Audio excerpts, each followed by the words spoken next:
Swing trading stocks के बारे में सोचते हैं ना, तो हमारे मन में बस यही ख्याल आता है कि मार्केट का डायरेक्शन क्या है क्या नहीं है। क्योंकि अगर हमें पता ही नहीं होगा कि सही स्विंग ट्रेडिंग स्टॉक्स जो होता है वो हमें कैसे मिलेगा, तो हम उसको नहीं चूज़ कर पाएंगे और नहीं ढूंढ पाएंगे।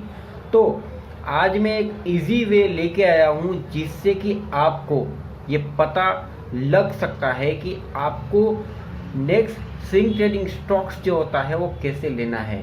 क्योंकि यहाँ पर होता ये है कि कोई कोई ऐसे स्विंग ट्रेडिंग स्टॉक्स होते हैं जो आपको ट्रैप करते हैं। आपको लगता है कि आप उसको ट्रैक कर रहे हो, लेकिन स्टॉक्स जो होते हैं, बड़े प्लेयर होते हैं, वो यही देखते हैं कि इसमें कितना वॉल्यूम है और उस हिसाब से वो उसको ट्रैप करते हैं। बस वही ट्रैक और ट्रैप के जो सिलसिला होता है उसी के अंदर एक रिटेल ट्रेडर जो होता है वो फंस जाता है। सही टाइम पे एंट्री, सही टाइम पे एग्जिट और सही टाइम पे होल्ड रखना, यही स्विंग ट्रेडिंग की एक स्ट्रेटजीज होती है जो इस वीडियो में मैं शेयर करने वाला हूँ। और इसमें ज़्यादातर वो जो कंपनी होती है, इसमें मैनिपुलेशन के भी जो संकेत होते हैं वो कम से कम देखने को मिल सकते हैं। तो वीडियो को पूरा देखने का तभी आपको ये पता चलेगा। सबसे पहले बात करते हैं कि स्विंग ट्रेडिंग स्टॉक्स जो होते हैं ना, वो कहाँ से ढूंढें। तो स्विंग ट्रेडिंग स्टॉक्स को आपको ढूंढने जाने की ज़रूरत नहीं है।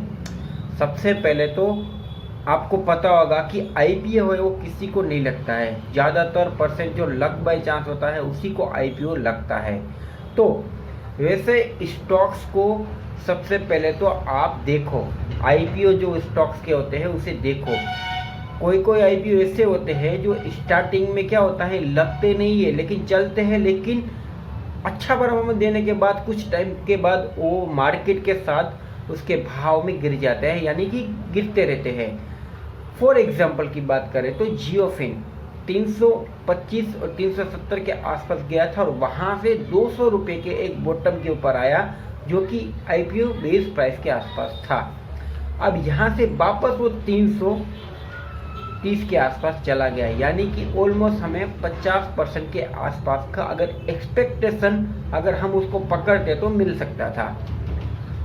तो ऐसे एक स्टॉक्स नहीं है मेरे पास, ऐसा मैंने अलग अलग आईपीओज में देखा हुआ है कि पहले आईपीओ जो होता है वो वर्क करता है, उसके बाद थोड़े टाइम के बाद अगर उसे टूटना है तो टूट जाता है। जैसे Hyundai का आईपीओ ले लीजिए, पेटीएम का आईपीओ ले लीजिए, ये सब आईपीओ होते हैं वो हमें फाइंड करने पड़ते हैं। जब हम आईपीओ बेस प्राइस के ऊपर उसको बाई नहीं कर सकते हैं आईपीओ के ऊपर, तो हमें उसको बस ट्रैक करना है।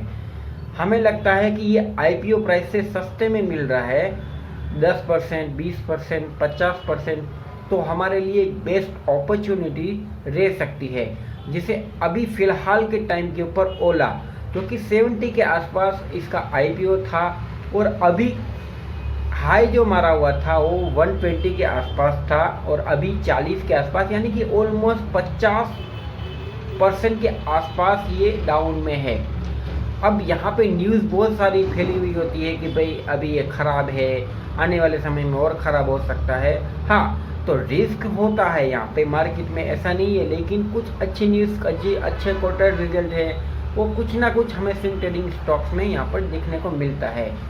मैं ज़्यादातर अपनी जो एनालिसिस होती है वो स्विंग ट्रेडिंग के स्टॉक्स को इसी तरीके से फाइंड करता हूँ।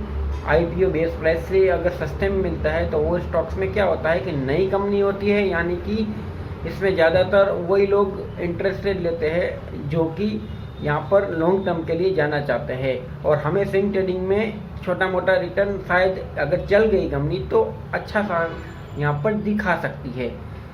बाकी तो बहुत सारे स्टॉक्स हैं मार्केट के अंदर, लेकिन क्या होता है कि हम जैसे ही इसमें एंट्री लेती है वो गिरना चालू हो जाता है। और आपको किसी जो दिखाया है कि भाई स्ट्रेटजी से 52 वीक के हाई के ऊपर अगर ब्रेकआउट होता है तो ऐसे स्टॉक्स को लेना चाहिए।